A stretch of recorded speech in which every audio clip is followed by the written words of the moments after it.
Qu'est-ce que j'entends par une démarche étymologique? Une démarche étymologique, c'est une démarche où on va de proche en proche, où on garde toujours une structure commune, un radical commun. Une démarche sémantique, c'est quand on se permet de rapprocher des termes qui n'ont rien en commun sur le plan formel, sur le plan de la présentation. Ça vaut aussi au niveau sociologique.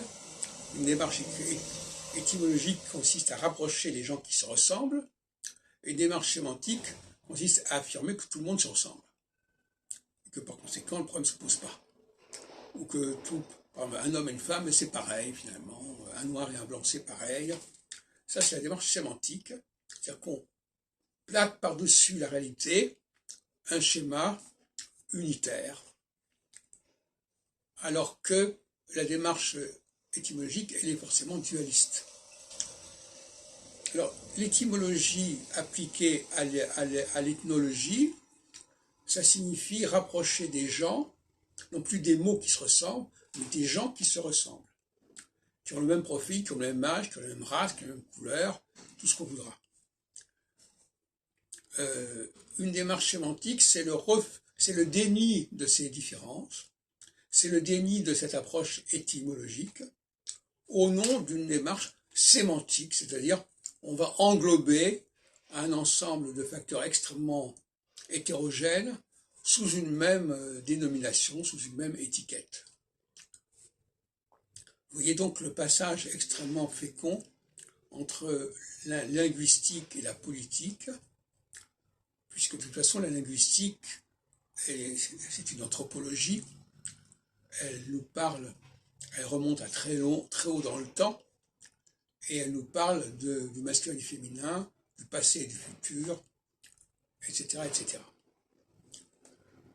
Et notamment, j'ai oublié de dire qu'un des intérêts de l'approche adjectivale, ou l'approche préfixale, c'est déjà la négation.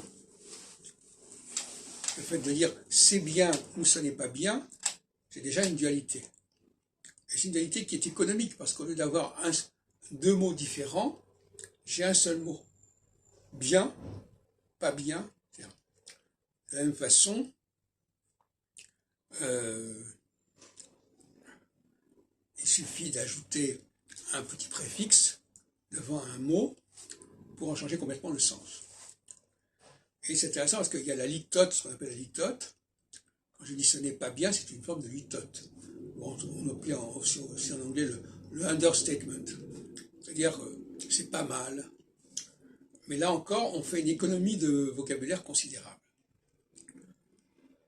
Et la forme négative est une forme alternative par rapport à la force positive. Et elle permet de communiquer avec un nombre extrêmement limité de mots